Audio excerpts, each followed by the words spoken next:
E se você não tem acompanhado com a gente, se hoje é a primeira vez que você está ouvindo, se você quiser ouvir a sequência de mensagens, você pode ir no Facebook da nossa igreja, lá tem gravado todas as mensagens do capítulo 1 ao versículo 1 até o dia de hoje, né, que é Marcos capítulo 3 ao versículo 6. E se Deus quiser, Ele vai nos dar força para que a gente chegue ao final desse evangelho, e nós vamos passar por todo esse evangelho, aprendendo com o evangelho de Marcos, aprendendo com a palavra de Deus. Um evangelho que traz a ênfase na vida de servidão de Jesus Cristo. Deus que veio não para ser servido, mas para servir. E hoje aqui, nessa passagem, nós vamos falar sobre vidas restauradas, né? Eu acredito que todos nós, quando buscamos o auxílio de Deus, nós buscamos a Deus porque temos uma necessidade, porque buscamos uma restauração da nossa vida, a restauração de um relacionamento, a restauração dos nossos pensamentos, a restauração de um trabalho. Normalmente, quando a gente é levado a ter o desejo de buscar a Deus, nós buscamos a Deus para que Deus venha intervir naquilo que a gente sabe que às vezes não tem mais jeito na nossa vida. E é muito bom quando a gente faz isso, porque se tem alguém que dá jeito quando não tem mais jeito, é Deus. A palavra de Deus diz que Ele é o Deus do impossível. Quando nada mais é possível para a gente fazer, quando nada mais é possível para o homem fazer, Deus Ele tem a oportunidade de fazer algo grande nas nossas vidas. E é maravilhoso a gente ver isso. E hoje nós vamos ver nessa passagem aqui a respeito de perspectiva, né? O que é perspectiva? Ou seja, é a maneira com que a gente vê ou que a gente enfrenta uma situação. E aqui a gente, nessa passagem aqui, vai ver a perspectiva de 3 pessoas diferentes. Eu vou falar um pouquinho mais a respeito disso. Mas antes de eu entrar na palavra e fazer a leitura da Bíblia com você, para que eu possa ilustrar minha mensagem hoje, eu queria dar para você duas notícias. São notícias da internet, né? E eu vou explicar, eu vou mostrar a primeira notícia e a segunda notícia de uma perspectiva, e vou mudar a perspectiva para ver se isso altera o que você pensa a respeito disso. A primeira notícia que eu vi na internet dizia assim: 4 pessoas foram mortas em outra parte do mundo. Quando a gente ouve uma notícia assim, a gente até pode ficar condoído, né? A gente pode até sentir alguma tristeza no nosso coração, mas a gente sabe que tem gente morrendo todos os dias, todas as horas, a cada minuto, e em vários lugares do mundo, né? Crimes estão acontecendo, acidentes, e a gente recebe, talvez, esse tipo de notícia com um pouco de naturalidade.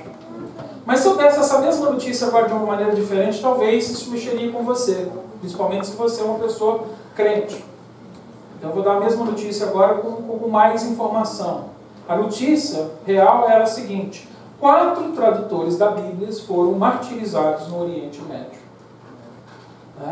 Parece que quando a gente ouve a notícia de uma maneira diferente, com uma perspectiva diferente, parece que ela mexe mais com a gente. Eu, quando ouvi essa notícia, isso mexeu comigo, porque eu sou uma pessoa que tem paixão pela palavra de Deus, pelo Evangelho de Jesus Cristo. E para mim, ouvir a notícia que 4 pessoas morreram no mundo, talvez seja assim, faz parte do dia, morre gente. Mas quando eu ouço que 4 tradutores da Bíblia foram assassinados por causa da obra que eles faziam, isso mexe comigo, porque mudou a minha perspectiva. A outra notícia que eu li essa semana trazia uma notícia antiga, do ano passado. Dizia assim: um homem-bomba matou mais de 70 pessoas. A gente tem recebido esse tipo de notícia quase todas as semanas, de uma pessoa que tem suicidado. Isso ainda mexe muito com a gente quando a gente ouve falar a respeito disso, porque é uma crueldade muito grande com as pessoas. Mas essa notícia mexeu muito mais comigo quando ela veio de uma perspectiva mais bem explicada. Um terrorista, a mesma notícia agora com mais informação, um terrorista no Paquistão deliberadamente buscou cristãos no domingo de Páscoa do ano passado, isso aconteceu há um ano atrás, matando mais de 70 crentes que celebravam a ressurreição. Ou seja, é a mesma notícia com perspectivas diferentes. Isso mexe com a gente. E isso depende do tipo de coração que a gente tem. E hoje essa passagem que nós vamos ler é de Marcos do capítulo 3, do versículo 1 ao 6, vai mostrar aqui 3 tipos de pessoas, 3 tipos de coração. Cada coração recebeu a notícia ou a informação que está nesses versículos aqui, daquilo que estava acontecendo, de uma maneira diferente. Depende da perspectiva com que cada coração recebeu aquela mensagem. Então hoje eu quero falar para você dessas 3 perspectivas. Primeiro, a perspectiva de um homem de coração humilde, que a gente vai ver nessa passagem. A segunda perspectiva é a perspectiva segundo a visão de alguns religiosos de coração duro.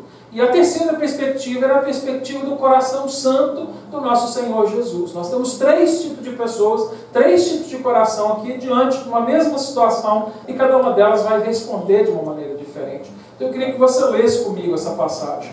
Vamos ler Marcos 3, de 1 a 6. A palavra de Deus diz assim: outra vez entrou numa sinagoga e estava ali um homem que tinha uma das mãos atrofiadas e observaram-no para que, se no sábado, curaria o homem, a fim de o acusarem. Disse Jesus ao homem que tinha a mão atrofiada: levanta-te, vem para o meio. Então lhes perguntou: é lícito no sábado fazer o bem ou fazer o mal? Salvar a vida ou matar? Eles, porém, se calaram, e olhando em redor para eles com indignação, condoendo-se da dureza dos seus corações, disse ao homem: estende a tua mão. Ele estendeu e lhe foi restabelecida. E os fariseus, saindo dali, entraram logo em conselho com os herodianos contra ele para o matar. Feche os teus olhos, vamos orar mais uma vez.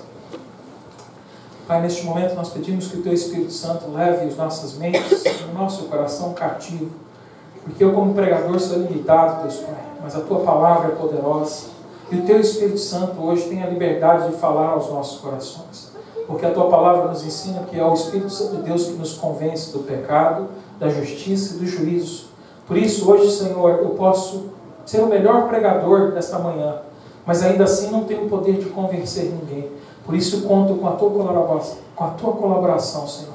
Conto com a Tua obra neste lugar. Jesus Cristo, faça a Tua obra através do Espírito Santo de Deus, dando a cada um de nós um coração contrito e quebrantado, prontos para receber a boa palavra que o Senhor tem para nós nesta manhã.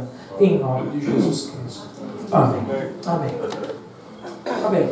À medida que a gente chega ao terceiro capítulo agora do livro de Marcos, a gente vê que a tensão aqui entre Jesus e os fariseus começa a crescer. A gente tem visto desde o capítulo 1, quando Jesus começa o seu ministério, já ali logo do princípio, do dia em que Jesus é batizado, já começa uma perseguição dos religiosos sobre a vida de Jesus Cristo. E a gente vai vendo, e a gente viu através do capítulo 2, que esses religiosos, esses líderes religiosos, os fariseus em particular, eles começaram a perseguir cada vez mais o Jesus. E agora, quando a gente chega aqui no capítulo 3, o negócio já está ficando muito pior. Agora já que a situação já não é mais só uma situação de confronto, de saber se ele é ou se ele não é. Na verdade, no coração deles aqui já tinha um desejo muito forte de acabar com a vida de Jesus Cristo. Ou seja, eles já chegaram num ponto onde que eles já haviam desistido de qualquer argumentação com as pessoas ou com Jesus.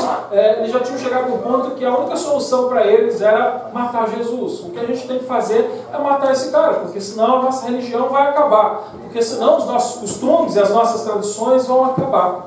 Mas nessa passagem aqui, como eu disse, a gente vê a perspectiva de 3 pessoas diferentes. E eu queria compartilhar com você a perspectiva da primeira pessoa, que é esse homem que tinha a mão ressequida.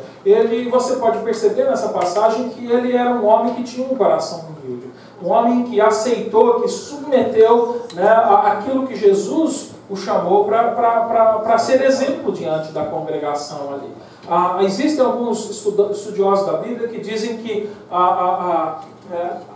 existe a possibilidade dos fariseus, porque queriam pegar Jesus, os fariseus foram buscar esse homem em algum lugar e colocaram ele lá na sinagoga de propósito, para que Jesus fosse exposto naquilo que ele estava fazendo, de curar o sábado, para que eles encontrassem mais acusação com Jesus Cristo. Mas a Bíblia não conta nada disso, isso é coisa da cabeça do estudioso. Eu e muitos outros estudiosos, a gente acredita naquilo que está escrito na Bíblia aqui. Eu acredito que esse homem era um homem que ia à sinagoga para ouvir a palavra de Deus com regularidade. Ele estava ali. E as pessoas, aproveitando dessa deficiência que ele tinha, tentaram usar esse homem para expor Jesus Cristo aqui nessa situação.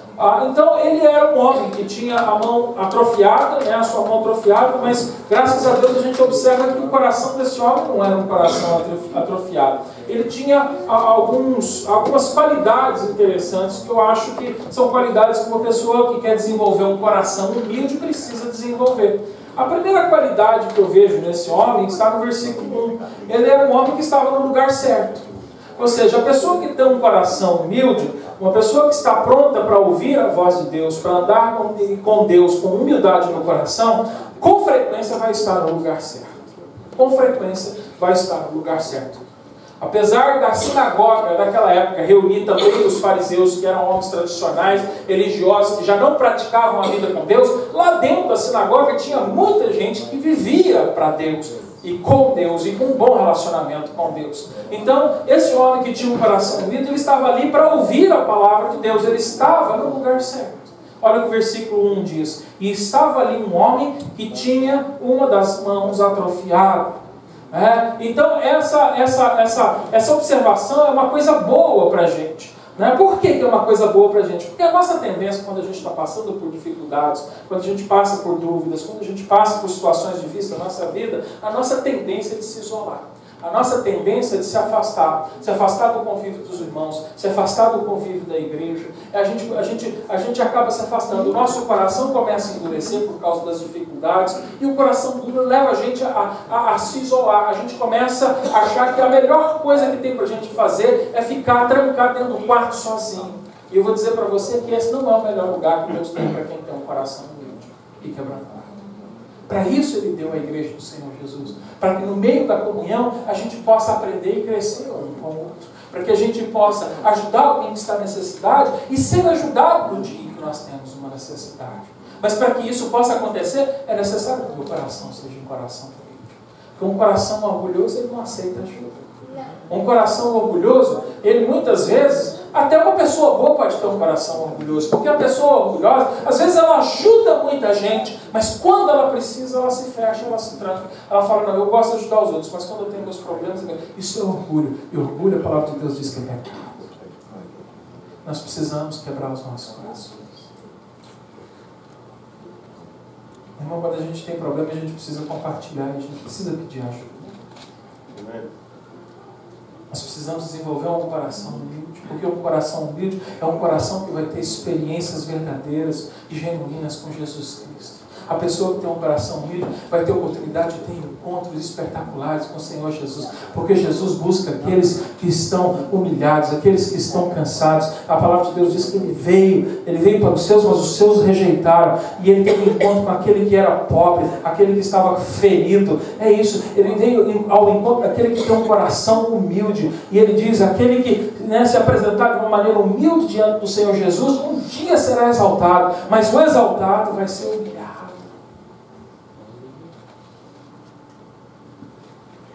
Às vezes a gente fala de pecados muito grandes, como o adultério, a gente fala de pecado grande como o roubo, como matar, mas a gente não para pensar que, muitas vezes, essa nossa atitude de reclusão diante das dificuldades da nossa vida é uma atitude pecaminosa, é uma atitude que parte da soberba do nosso coração, do orgulho do nosso coração. Não, eu posso ajudar todo mundo, mas eu não quero que ninguém me ajude. Soberba, pecado. Pecadinhos, como a palavra de Deus, às vezes, as raposinhas que sobem nas vinhas e comem as uvas. Isso destrói a nossa vida. Essa é uma qualidade boa que esse homem tinha. A palavra seca, a mão seca, aqui na Bíblia, ela significa que a mão dele estava completamente paralisada. No grego, essa palavra significa que a mão dele não mexia, não tinha nenhum movimento mais. É isso que começa a acontecer com a nossa vida quando a gente começa a se isolar, quando a gente acha que o melhor caminho para a gente é se afastar da igreja, se afastar dos irmãos. A gente começa a ficar paralisado, a nossa vida parece que já não anda mais, e você pensa que vai resolver um problema, mas você não resolve, você começa a trazer outro problema, e vai chegar num ponto onde você já não sabe mais o que fazer, porque a enfermidade do orgulho congela o nosso coração, congela a sua vida. A segunda qualidade que eu vejo na vida desse homem está no versículo 3. Olha lá no versículo 3 comigo. Jesus disse para ele assim lá, levanta-te e vem para o meio. A ideia aqui desse levanta-te que vem é uma ideia de movimento mesmo. Ele teve que sair da onde ele estava, ele teve que se levantar no meio da congregação e andar até onde Jesus estava. Ele teve que vir.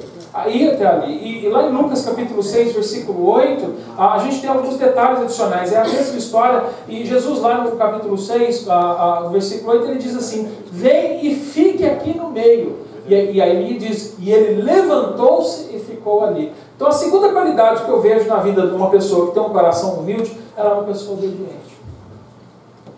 Esse homem podia ter falado assim: eu não. Jesus é poderoso, ele cura onde eu estou. Para que eu vou lá? Para que eu vou levantar?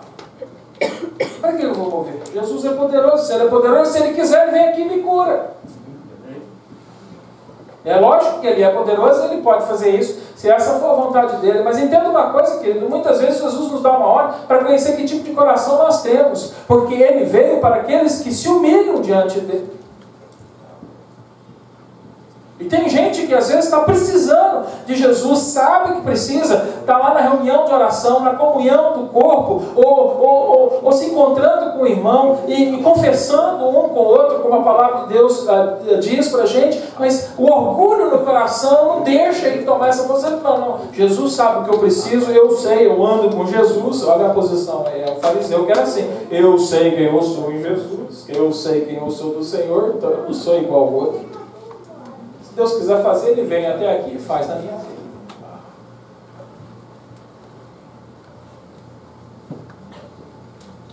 Mas a gente vê aqui que o coração humilde é um coração obediente. Você está pronto para obedecer o que Jesus está chamando você para fazer? Eu não sei como Jesus hoje vai falar com cada um de nós aqui nesse lugar. Ele conhece os nossos corações e as nossas necessidades. Hoje talvez o Senhor Jesus fale no teu coração, te leve a um movimento, a uma atitude. Eu não sei o que Ele vai fazer. O que eu sei é que a palavra de Deus está nos dando um conselho. Se Jesus te dá uma ordem, querido, levanta e faz. Mostra a humildade do teu coração. Hoje ouve a voz dele e reage diante daquilo, senão seu coração vai endurecer cada vez mais. Se hoje ele está te levando agora em pensamento a pedir perdão para alguém que te feriu, ou se você feriu alguém que você precisa resolver essa situação, se ele está movendo teu coração hoje, vai e faz. Mostra humildade diante do Senhor Jesus. Se hoje o seu coração está gritando, ele está falando: eu preciso de Jesus, eu preciso de Jesus, eu preciso de Jesus. E hoje o pastor fala assim: se alguém hoje precisa de Jesus, levanta a tua mão, levanta as mãos, os pés, a cabeça, levanta tudo.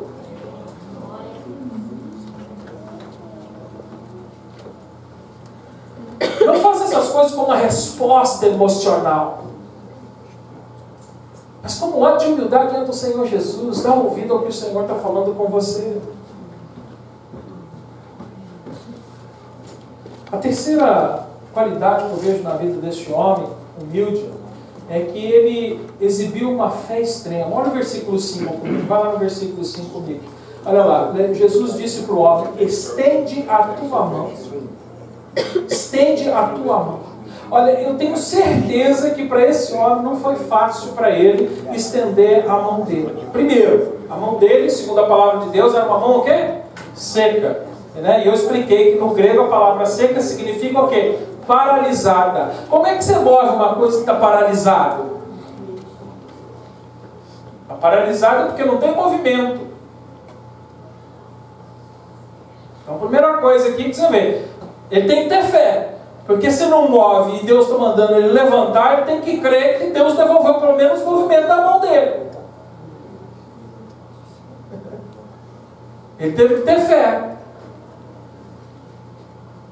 A segunda coisa que eu vejo aqui é que para esse homem mostrar a fé dele, ele teve que vencer o seu orgulho, né, de não ter medo de se expor diante das pessoas. Imagina, né, você agora está no meio de uma congregação e talvez hoje você, né, não entenda bem isso porque a gente não vive numa cultura como da época, mas naquela época, para você entender um pouco melhor como é que funcionava, quando uma pessoa nascia com um defeito físico ou um defeito mental, alguma coisa, aquela pessoa ela era considerada como uma pessoa amaldiçoada por Deus, ela era considerada o excremento da sociedade. sociedade. Uma pessoa que não tinha valor. Era assim que a pessoa ela era considerada diante da sociedade. E aquele homem, apesar de saber que era assim que ele era considerado, ele ia à sinagoga, ele estava ali no meio. Agora, chamar ele diante de toda a congregação. E a palavra de Deus diz lá para a gente em Lucas capítulo 6 que Jesus disse para ele ficar bem no meio. Ele estava diante de todos os olhos. Precisou de muita fé e de muita coragem também. Não precisou? Ou seja, precisou na verdade de muita humildade para se expor daquela maneira diante de um povo que julga. Às vezes alguns irmãos me procuram e falam: pastor, eu queria dar o testemunho da minha vida. Aí eu falo: qual é o testemunho de sua vida? A gente ouve. Tem coisa que eu ouço que eu falo assim: meu irmão, não fala ainda diante da igreja não. Porque se você abrir hoje a respeito dessa situação na sua vida diante da igreja, tem gente que não vai nem olhar mais na tua cara dentro da igreja. Eu falo: a gente precisa de muita sabedoria para vir aqui diante e expor nossa vida diante. Porque muitas vezes as pessoas vão viver exatamente como os fariseus daquela vez. A hora que aquele homem foi ali na frente, o pessoal falou: o que está fazendo esse amaldiçoado? Deus o amaldiçoou. O que esse homem de mão seca está fazendo ali no meio? Quem é ele para achar que ele pode vir no meio da congregação se ele é um rejeitado de Deus? Precisou de muita humildade no coração desse homem para ele estar ali diante. Mas a gente vê que a fé dele foi maior. Ele não se importou com o que as pessoas estavam dizendo, o que as pessoas estavam pensando. Ele se importou com aquilo que Jesus falou. Jesus chamou e mandou ele estender a mão. Olha o que o versículo 5 diz. E ele estendeu, e o que aconteceu? Ele foi reestabelecida. Talvez hoje você tenha, não a sua mão ressequida, mas tem alguma área da sua vida que hoje esteja seca na sua vida. Talvez você está há muitos anos passando por um problema que você não compartilha com ninguém, que você não tem coragem de dizer. Talvez você está vivendo preso no vício de um pecado, ou no vício das coisas que viciam a nossa vida, e até hoje você nunca compartilhou com ninguém para que as pessoas possam te orientar e te ajudar. Talvez tenha uma área seca. Hoje Jesus está te chamando a você levar essa situação hoje diante dele. E como é que a gente leva diante dele? Pedindo um conselho pastoral, pedindo um conselho de um irmão maduro. A palavra de Deus diz para a gente fazer isso uns pelos outros. Não é vir aqui na frente da igreja e contar para todo mundo. Mas a gente tem pessoas no nosso meio que estão preparadas para ouvir e te ajudar na situação. Mas você precisa expor, porque tem gente que fala assim: não, se o pastor for um homem de Deus mesmo, ele vai adivinhar o que eu estou sentindo. Querido, o pastor ele não é divino, o pastor é pastor. Às vezes até Deus, pela misericórdia, pela sua misericórdia, pela nossa misericórdia, Deus ele dá aquilo que, o dom do Espírito Santo de Deus, do discernimento, ele dá a gente a discernir uma situação. Mas pastor não é adivinho. Eu sempre tenho um monte de pastor nos púlpitos fazendo esse tipo de papel e dizendo: não, eu sei tudo da sua vida, que ele corre, porque isso não é de Deus não. Isso não é de Deus não. Mas você precisa. Se tem alguma área na sua vida que está seca, Jesus está te chamando. Vem buscar ajuda. Humilha o teu coração. Não se preocupa com o que os outros vão pensar. Vem hoje e diz: preciso da tua ajuda, Senhor. Pastor, me ajuda. Irmão Bolivar, eu preciso da tua ajuda. Pastor Cláudio, eu preciso da tua ajuda. Irmão Daniel, irmão Miro, eu estou precisando do conselho de um homem afirmado. As mulheres procuram alguma irmã madura no meio da igreja, procura um irmão maduro no meio da igreja e diz: estou precisando do teu auxílio, preciso do teu... E vou dizer uma coisa: olha, o ministério de uns com os outros não é só do pastor com os outros, é de uns com os outros. A Bíblia não diz assim, o ministério do pastor com os outros. Não, o pastor tem uma função dentro da igreja, mas a palavra de Deus diz para que a gente ore um pelos outros, para que a gente confesse uns aos outros. O ministério é do corpo todo. Para que a gente possa ser sarado, para que a gente possa ser curado, para que a gente possa desfrutar daquilo que Deus tem para a gente. Em João capítulo 5, versículo 8, a palavra de Deus diz, pode seguir com a gente no quadro aí, a palavra de Deus diz para a gente: levanta-te, toma o teu leito e anda. Aqui a gente está vendo aqui um outro homem numa outra situação muito pior do que esse, tinha a mão ressequida. Esse homem, ele estava paralisado, ele estava deitado num leito, E olha assim, olha o que é crer, né, e obedecer à voz do Senhor Jesus. Ele diz: levanta-te, toma o teu leito e andai. Imediatamente o homem ficou são e, tomando o seu leito, começou a andar. Olha, eu vou dizer uma coisa para você, querido. Se hoje você abrir o seu coração, Deus vai fazer um milagre na sua vida. Eu tenho visto isso acontecer na vida de muitos irmãos aqui. Eu tenho visto Deus fazer isso de maneira maravilhosa. Eu tenho visto isso acontecer, né? O Larry está aqui, um dos mais recentes. Nós nos conhecemos há um pouco mais de um mês atrás. Nós estávamos na reunião de ordem, nós estávamos falando exatamente sobre isso. O dia que Jesus, não foi eu conversei com ele, não foi Jesus que falou com ele. O dia que Jesus falou ao coração dele, ele não ficou parado. Ele creu naquilo que Jesus estava fazendo, levantou e andou. Ele estava compartilhando com a gente lá, isso eu posso compartilhar com a igreja. Né? Ele já tem 50 e poucos dias que não toca mais no cigarro, né? Que a vida dele foi transformada. Ele falou: Deus entrou na minha vida de tal maneira que eu desejo essa quinta-feira, no nosso estudo, nós estamos falando sobre salvação, e nós falávamos isso, que salvação significa conversão. E conversão de quê? A conversão o que é? A conversão não é o só mudar de direção, porque muitas vezes a gente pode mudar de uma direção e ir para o caminho errado. Principalmente homem. Homem tem o coração orgulhoso, né? Ele às vezes não sabe para onde está indo, ele muda de direção achando que sabe, mas não para perguntar de jeito nenhum. O que vocês viram, né?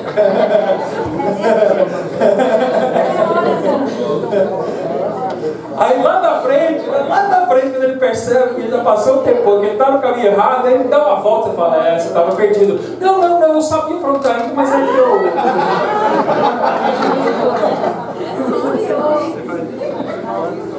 Você já ouviu isso aqui, cara? Eu também.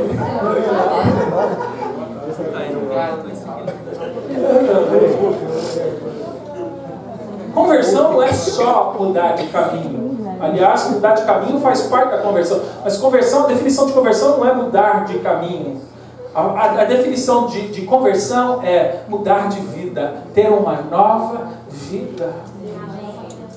É ser uma nova criatura. E era isso que o Larry estava compartilhando com a gente nessa quinta-feira. Ele falou: pastor, foi exatamente isso que aconteceu comigo. Porque não mudou só uma coisa, não foi, mudou tudo. Parece que minha vida é outra vida. Eu estou vivendo uma outra vida. Porque é isso que a conversão faz.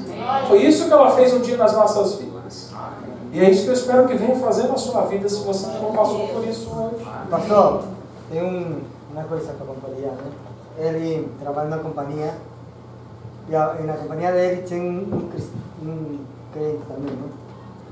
E ele falou para mim esta semana: eu conheço a Larry 3 anos, mas nos últimos 50 dias ele mudou totalmente. Uau. Totalmente, sou testemunho disso. Um milagre mesmo. Porque conversão é mudança de vida. Só que agora a gente chega aqui na perspectiva de um outro tipo de homem. Nós vimos a perspectiva do coração humilde, mas agora eu queria que você prestasse atenção na palavra de Deus e você visse a perspectiva de um coração duro. Nós vemos então agora, né, o exemplo de um homem que tinha um coração humilde, e agora a gente passa a ver aqui o coração duro desses homens religiosos. Em vez desses homens eles serem compassivos com aquele homem que tinha a mão atrofiada, que estava com a sua mão feita, não, pelo contrário, eles estavam procurando uma maneira de oprimir a Jesus Cristo usando a vida desse irmão. Isso é fruto de um coração puro. E eu vejo algumas qualidades aqui na passagem que nós estamos lendo do que é um coração duro. Eu vou falar de duas hoje só. Não tem muito tempo. Mas são duas que são bastante evidentes para a gente aqui. Está lá no versículo 2. Lê comigo lá no versículo 2. Diz assim. Vamos voltar na palavra. Vamos lá na palavra. Versículo 2. Ele diz: e observaram-no para ver se no sábado coraria o homem a fim de o acusar. Aqui tem uma coisa que eu observo aqui. Ele sempre, uma pessoa de coração duro, ele sempre encontra falha nos outros. Uma pessoa de coração duro está o tempo todo procurando falha na sua vida. Uma pessoa de coração duro está o tempo todo vigiando a vida dos outros para ver se encontra um problema, como se ele fosse a pessoa mais santa e mais perfeita do mundo. Ele não tira o olho. Quando eu mudei para cá, a gente tinha um vizinho ali na rua. O que acontecia na rua, ele ficava sabendo. Aí eu falava assim: Mas ele vinha e contava para minha irmã e para mim, né? Eu não falava muito inglês na época, eu entendi algumas coisas, era um senhor de idade, ele já era aposentado, eu acho que ele ficava o dia inteiro na frestinha da janela, assim, né? Tinha aquelas persianas assim, compridas, e ele ficava o dia inteiro, assim, olhando. Quando eu vi, porque eu via sempre assim, o vulto ali, ele ficava o dia inteiro vigiando, que hora que você saía do trabalho, que hora que você voltava, o dia inteiro, ele sabia de tudo aquele homem, mas ele sempre tinha um defeito, todo mundo, né? Eu descobri qual defeito que ele tinha para mim, porque para mim ele não contava, né? Ele devia contar para outra pessoa, mas ele vinha e falava para mim, mas você viu aquele vizinho? Hoje ele pôs a lata, e a lata estava sem a tampa, como é que pode pôr a lata de lixo sem tampa na rua? Aí ele falava, e você viu aquela outra vizinha? Né? E ele ficava ali sempre contando a vida de todo mundo, e eu e minha irmã, a gente quando entrava, o que será que esse homem fala da gente, né? Porque né? Se ele fala dos outros, ele fala da gente também, né? Com certeza, porque não tem ninguém, né, no padrão dele na rua, não tinha ninguém. E uma pessoa de coração duro era assim. E aqui eram esses fariseus aqui, eles estavam mais preocupados não com a obra de Deus, de novo a gente está vendo isso aqui, mas com aquilo que Deus estava fazendo. Vamos dar um jeito de pegar esse camarada, porque ele não devia estar salvando vida, ele não devia estar curando gente doente, ele devia estar aqui na sinagoga, aqui, sentado na igreja, bonitinho, tomando da ceia, comendo do pão, cantando os hinos, ouvindo a palavra, mas não salva ninguém, mas não cura ninguém. Não é dia, hoje não é dia, hoje é dia de estar aqui.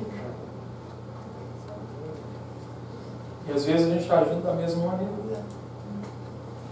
Alguns irmãos aqui que conhecem um pouco a minha história, os que vieram com a gente para cá, sabem o que aconteceu isso na última igreja que nós tivemos.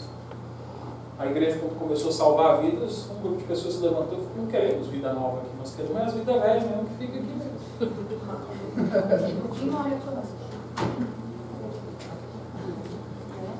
Porque mais importante a gente demonstrar que a nossa igreja tem um nome de batista, do que a gente levar o Senhor Jesus para a vida daquele que está necessitado.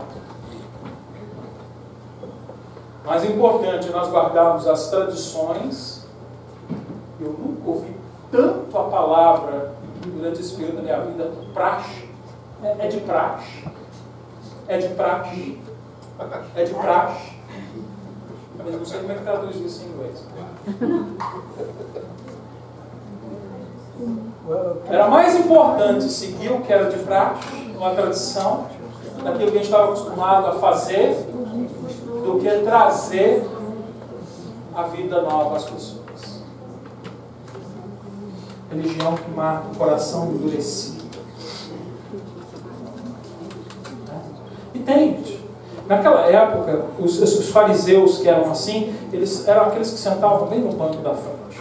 Eles assim, eram os primeiros. Era aquela turma que sentava no primeiro banco, a Bíblia diz pra gente. Era aquela turma assim que, aparentemente, na época, porque, né, os mais importantes, eles vinham para o primeiro banco. E aqueles que se achavam mais santos vinham para o primeiro banco. Aqueles que eram mais espirituais, eles vinham para o primeiro banco. Né? Hoje em dia, no meio dos batistas, isso mudou. É o último banco. Não estou falando aqui não, tá? Os irmãos falando dos bancos, pode ficar tranquilo. Graças a Deus, nunca aconteceu. Aqui na nossa igreja, o pessoal senta nos últimos bancos porque a igreja está cheia. Né? Mas você vai naquelas igrejas que tem, né, 200 bancos, mas meia dúzia de pessoas, mas senta todo mundo, né? Todo mundo não, senta um grupo sempre no último banco, porque é assim. No tempo dos fariseus era o primeiro, nos nossos tempos é o último. E aí, né, porque eles sentavam nos primeiros bancos porque eles estavam ali para observar o que os outros estavam fazendo. Eles queriam estar de olho em tudo que estava acontecendo. Né? Se você não sabe, naquela época a sinagoga se reunia em círculo, era diferente do que a gente se reúne hoje aqui. Né? Então, você se sentar na frente, você tinha mais visão daquilo que estava acontecendo. Hoje em dia não, hoje em dia os batistão sentam no último banco e ficam lá. Né?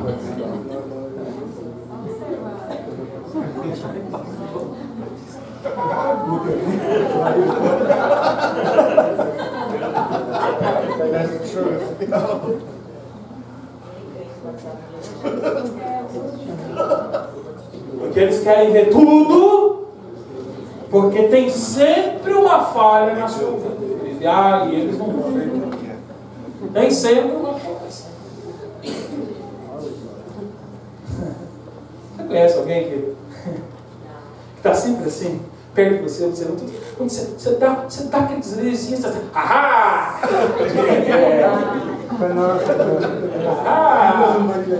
Eu sabia. Lucas 11, 53, 54 diz: ao sair ele dali, começaram os escribas e os fariseus a apertá-lo fortemente e interrogá-lo acerca de muitas coisas, armando-lhe ciladas a fim de o apanharem em alguma coisa que disse. Você vê que a intenção desse povo religioso, desse povo de coração duro, é só tentar encontrar uma coisa errada na sua vida para te acusar, para te condenar. Salmo 37, 32, ele diz: o ímpio espreita o justo e procura matar. Isso é obra de ímpio, querido. Eu me lembro que nesse período, um dos homens lá que começou: não, mas meu irmão, é o amor. Eu falei: nem me chama de irmão mais, meu querido, porque a palavra de Deus diz que aquele que está tramando cilada para o outro é ímpio.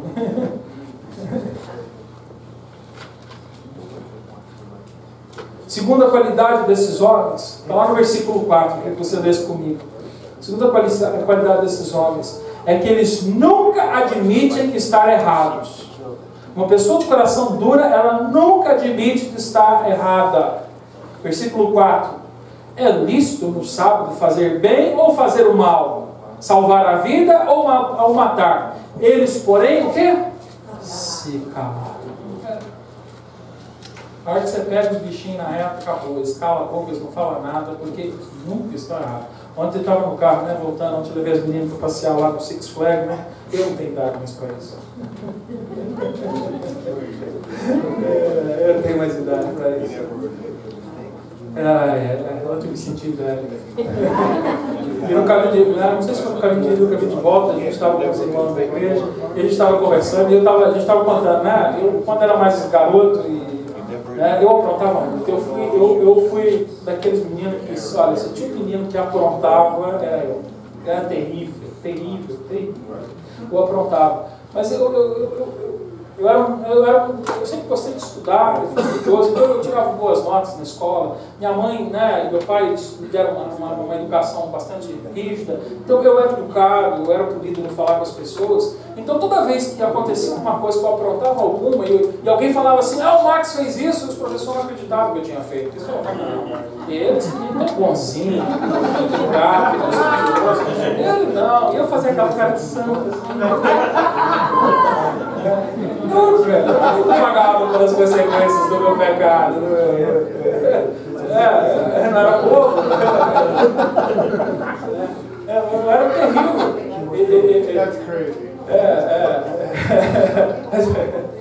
Estamos contando um episódio que explodiu o banheiro da escola. Vocês não têm ideia das coisas que eu fiz. Vocês não têm ideia. Seu filho tem esperança. Seu filho está bem. Ele é um anjo. Senta com a minha mãe e conversa com ela. Seu filho é um anjo. E a Priscila, né, ouvindo eu contar essa história, e eu dizendo, quando alguém vinha perguntar, teve uma situação que me levaram para a sala, a gente tinha uma diretora muito brava, Dona Marques, muito dura, aquela mulher, todo mundo morria de medo dela, e um dia me pegaram numa situação, me levaram para a sala dela, me deixaram lá, todo mundo passava, e agora eu vou te pegar, então eu fiquei lá sentadinho, né, e eu estava morrendo de medo, eu falei: pronto, agora acabou, né, agora a mulher vai me pegar. E eu cheguei lá na sala, e ela olhou assim para mim: foi você que fez isso? Você? Aí eu fiquei quieto, né? Porque coração duro, nunca disse que foi. Eu fiquei quieto. Eu falei: não vou falar que fui. Eu fiquei quieto, só olhando assim com aquela carinha diante pra ela assim. Viu, né? Vamos ficar chorando assim, olha, fez olhinhos. Eu só ela olhou assim pra mim: não acredito que foi você. Pode voltar pra sala. Volta pra sala. Eu voltei pra sala. Aí a Priscila fez um comentário assim: agora eu tô entendendo porque você nunca admite que tá errado.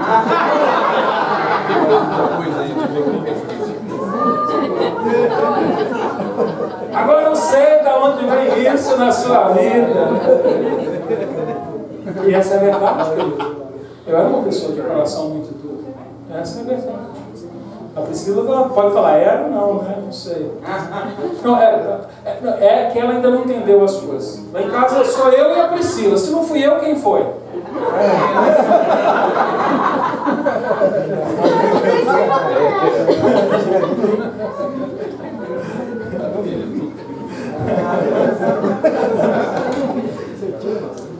Mas uma pessoa de coração duro, ela nunca admite que está errado.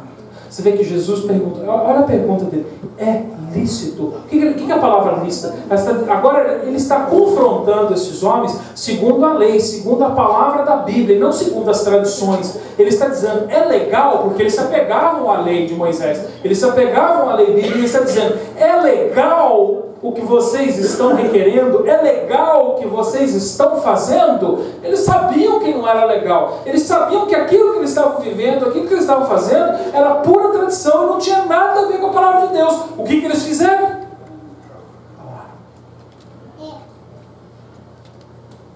Eu admiti que estou errado?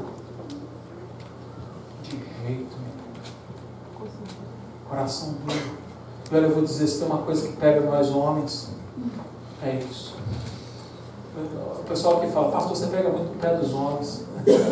Quem reclama são os homens, as mulheres não reclamam não. Porque elas dizem assim, pastor, você tem que falar mais. Mas é verdade, meu irmão. Se tem uma coisa que pega na vida de um homem, é a dureza do nosso coração. Eu vou dizer, meu irmão, e não é só homem, não, tem mulher também. Estou falando aqui para a igreja em geral. Mas em geral, pega muito nas nossas vidas. Nós temos que aprender, querida, a gente reconhecer o nosso erro, a gente confessar o nosso erro diante de Deus, não é sinal de menos hombridade, pelo contrário, é sinal de coragem, né, de coragem de ser homem, de ir diante da família, diante dos filhos, diante de Deus, dizer, é verdade, pequei, me perdoa, estou errado. Quantos pais aqui ferem os corações dos filhos por uma vida inteira, traumatiza o seu filho, porque às vezes ele num momento de raiva, num momento de ódio, num momento que realmente a criança fez alguma coisa grave e você no meio da raiva e do ódio tomou uma atitude já exagerada e mais tarde você até reconheceu que você não devia ter feito aquilo, mas você não tem a coragem de chegar lá diante do seu filho e dizer assim, olha, eu não devia ter feito isso, meu filho, me perdoa. Porque a gente fala assim, se eu fizer isso, meu filho não vai me respeitar mais. Vou dizer para você exatamente o oposto. Vai lá diante do teu filho e diz, olha, eu não devia ter falado da maneira que eu te falei, eu feito da maneira que eu falei, perdoa o teu pai, eu errei, eu pequei. Seu filho vai te respeitar mais, meu irmão. E você vai dar o exemplo de Jesus na vida dele. Ele vai poder olhar para você e vai falar assim, meu pai é um homem de Deus. Meu pai é um homem que anda com Deus. Porque ele não é bobo, não. Ele ouve a palavra de Deus também, ele aprende a palavra de Deus. E uma das coisas que ele descobre bem rapidamente, ainda na pouca idade, é que um homem de Deus é capaz de se humilhar, sem se envergonhar. Porque humilhação diante de Deus não é vergonha para a gente, não. Vergonha é a gente saber que está errado e ficar calado, virar o rosto. Aí a gente fica envergonhado, né? Porque a gente já nem olha mais no olho, porque a gente sabe que a gente errou, e o outro só está ali passando e olhando assim para a gente. E você foi dar uma de durão. Lá dentro do coração está arrebentado. I love it. Mas a gente tem uma terceira perspectiva. A terceira perspectiva fala de um coração santo. O coração de Jesus. Então nós vimos o coração humilde, nós vimos o coração duro, e nós vemos agora o coração de Jesus Cristo. Antes de eu chegar nessa, eu queria que você lesse comigo o Salmo 95, 7 e 8. Tem uma palavra de sabedoria para a gente aqui. Salmo 95, 7 e 8. Se você gosta de marcar a tua Bíblia, eu queria que você marcasse esse versículo. E faça ele colorido na sua Bíblia e você voltasse de vez em quando. Isso é a palavra de Deus, que é sabedoria para as nossas vidas. E a palavra de Deus diz aqui, hoje, se ouvirdes a sua voz, não endureçais os vossos corações. Tem mais aí nessa passagem.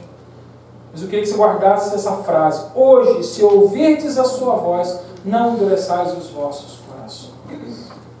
Quebrando o teu coração. E agora a gente chega aqui no coração de Jesus Cristo, um coração diferente, um coração santo, um coração puro. E agora Jesus tem umas atitudes também, porque o seu coração traz uma perspectiva diferente daquela situação. E a primeira perspectiva que a gente vê aqui do coração santo, e a palavra diz aqui no versículo 5, ele diz, e olhando em redor para eles. Então, olha o que está acontecendo aqui. Isso significa que Jesus está prestando atenção em tudo o que está acontecendo. Ele está olhando com um olhar penetrante. Eu fico imaginando o que aqueles fariseus devem ter sentido quando Jesus olhou olho no olho daqueles homens. Ele passou e ele olhou ao redor assim, e ele foi olhando de um a um aquele lugar que estava assim. Eu imagino o que aconteceu com o coração daqueles homens.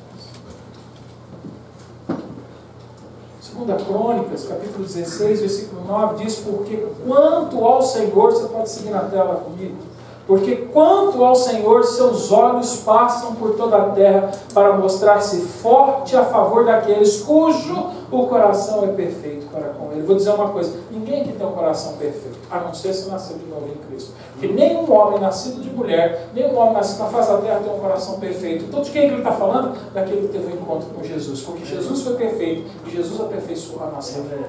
E se hoje você pode dizer assim, pastor, meu coração está longe, então entregue o seu coração na mão de Deus. Porque Ele, pela misericórdia, vai entrar na sua vida para que Deus, quando olhe para o seu coração, olhe para o teu coração e diga, aquele é um filho meu com um coração perfeito. Mesmo sendo nós imperfeitos.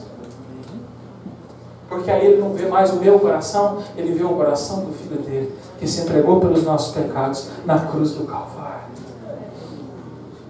O Senhor, Ele está ali, Ele está vendo tudo o que está acontecendo. Não adianta a gente querer esconder as coisas, Ele está de olho naquilo que está acontecendo. A segunda atitude que eu vejo aqui nessa passagem, no versículo 5 ainda, é que Jesus ele fica indignado. A palavra diz que ele olhou ao redor com indignação. Né? Ou seja, ele não podia acreditar no que ele estava vendo. Ele estava olhando ali ao redor e ele fala, não é possível que esses homens, depois de conhecer a palavra de Deus, depois de ter sido um povo cuidado pelas mãos de Deus, continua agindo dessa maneira.